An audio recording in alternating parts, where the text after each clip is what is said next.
সাগরপথে Malaysia পাচারের উদ্দেশ্যে নারী পুরুষ ও শিশুসহ বিপুল সংখ্যক ব্যক্তি সেন্ট মার্টিন গভীর সমুদ্র এলাকায় কোস্টগার্ডের অভিযানে ১৫ মানব পাচারকারী আটক ও পাচারের উদ্দেশ্যে বন্দী থাকা নারী ও শিশুসহ ১৫৩ জনকে উদ্ধার করা হয়েছে। গতকাল রবিবার কোস্টগার্ড মিডিয়া কর্মকর্তা লেফটেন্যান্ট কমান্ডার সাব্বির আলম সুজন এ তথ্য জানান। প্রাপ্ত তথ্যের ভিত্তিতে আজ ১ মার্চ ২০২৬ তারিখ তিনি বলেন, গোয়েন্দা সূত্রে জানা যায় সাগর পথে মালয়েশিয়া পাচারের উদ্দেশ্যে নারী পুরুষ ও শিশুসহ বিপুল সংখ্যক ব্যক্তি সেন্ট মার্টিনের দক্ষিণ পশ্চিম সংলগ্ন গভীর সমুদ্র এলাকায় অবস্থান করছে। প্রাপ্ত তথ্যর ভিত্তিতে ১ মার্চ রবিবার মধ্যরাত ৩টায় অপারেশন সমুদ্র প্রহরায় নিয়োজিত কোস্টগার্ড জাহাজ কামরুজ্জামান কর্তৃক উক্ত সমুদ্র এলাকায় একটি বিশেষ অভিযান পরিচালনা করা হয়।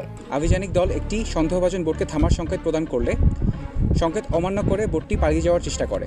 অভিযান চলাকালীন আভিযানিক দল একটি সন্দেহজনক বোটকে থামার সংকেত প্রদান করলে সংকেত অমান্য করে বোটটি পালিয়ে যাওয়ার চেষ্টা করে।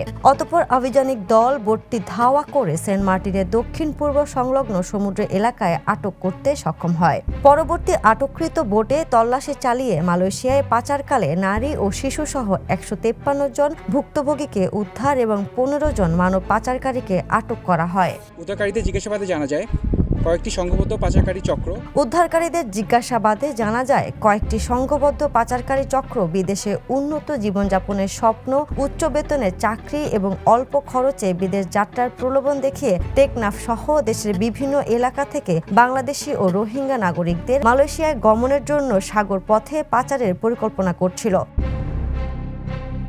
উদ্ধারকৃত ব্যক্তিদের প্রয়োজনীয় সহায়তা প্রদান এবং আটক পাচারকারীদের বিরুদ্ধে আইনানুগ ব্যবস্থা গ্রহণের প্রক্রিয়া চলমান রয়েছে বলে জানানো হয়েছে। National desk, the news.